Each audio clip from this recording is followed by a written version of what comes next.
India and China have had a troubled relationship on almost all fronts. But now the two have broken into a bitter spat. And at the center of this is a Chinese vessel that was docked at a Sri Lankan port. The Chinese ambassador to Sri Lanka continued Beijing's narrative against New Delhi. He accused Sri Lanka's northern neighbor of interfering in the island nation's matters. Without naming India, he said Sri Lanka overcame aggression from its northern neighbor 17 times.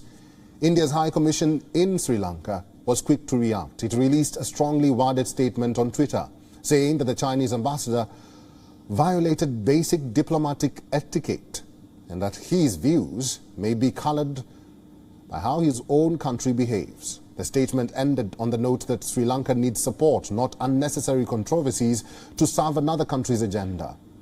Much before the Yuan Wang 5 reached the Hambantota port, concerns had been voiced against Colombo's decision. New Delhi had outrightly called the vessel a spy ship, which has the capability of snooping on its neighbors and also mark the ocean floor, which could be crucial information for Chinese submarines. Remember, the shortest distance between Sri Lanka and India is only 54.8 kilometers, and India wasn't alone. United States had also stated security threats and suggested that Sri Lanka should not allow the Chinese vessel to dock in its waters.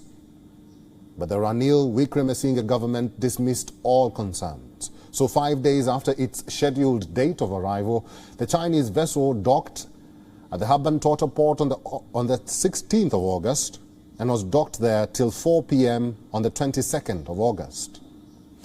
Despite Sri Lanka's claims of tracking the vessel closely, Indian authorities were on high alert.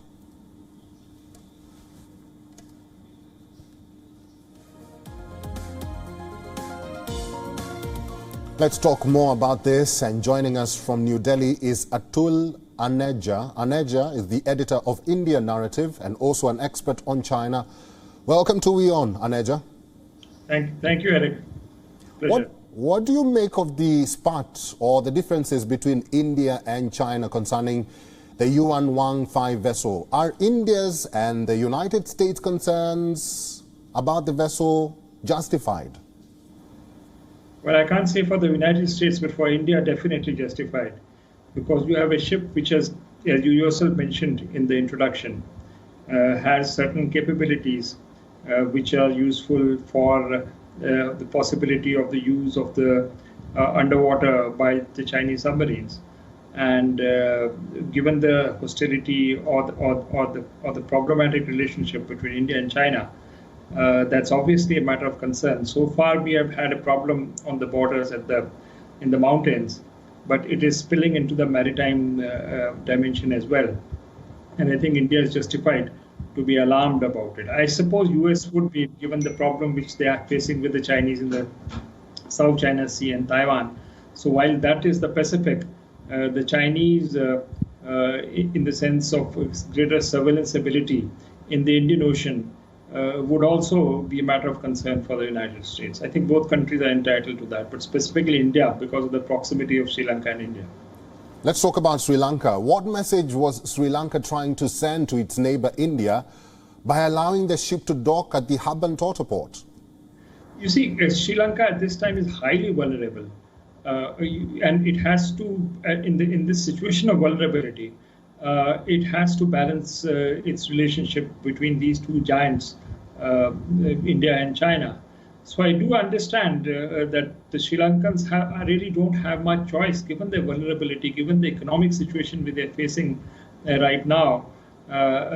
They would need anyone who can help them and bail out from the acute crisis which they're facing. And they obviously can't antagonize the Chinese, but they can't antagonize the Indians as well.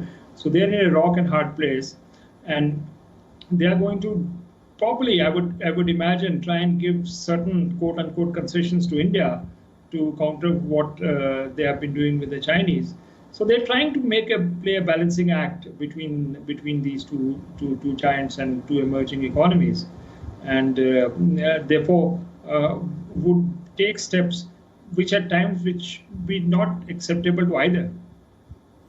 Mr. Atul, I'm just curious, what is it about China that has made countries like India and other countries in the Indo-Pacific region to lose trust with the country and its government? Well, in India, it's a case of history. We have had a border war with the Chinese, and we have a huge territorial dispute ever since. There have been attempts to build confidence on the borders, but it just happens that agreements are signed and they are not abided by in terms of those confidence building measures. And one of the confidence building measures is to stay a certain distance from what is called the line of actual control, and not in any way surprise the other party. And there have been protocols signed from 1993 onwards. So the distrust continues. If you recall, when Chinese President Xi Jinping was in India, I think it was in 2014, and we had, while he was in Gujarat with Prime Minister Modi, there was an incident in a place called Chumar, again in the Ladakh region, where the Chinese troops had come in. And that sent a very bad signal at that point of time. And now we had the Chennai summit between Prime Minister Modi and President Xi. And soon after that, within days of that, we see the Chinese coming into this area, which is disputed territory. We claim it as our own, but let's call it a disputed territory. And these are these constant acts of this kind that have built up the distrust. But the origin, I think, lies in the 1962 war, because that war took place at a time when there was great bonhomie between India and China, and we were dreaming of the rise of Asia at that time. And because of that surprise attack on India, I think that's the fundamental point where the distrust has begun. And we have had false starts in between, but still not reached understanding which would build trust. And now you see that spilling over, what was happening on the land border, spilling into the maritime dimension as well. See, I was in China for a long time, and I could see that there is a Confucian world, put it in a way, where you can see the Chinese influence in the Pacific. It can go up to the Koreas, and it's part of the Confucian culture.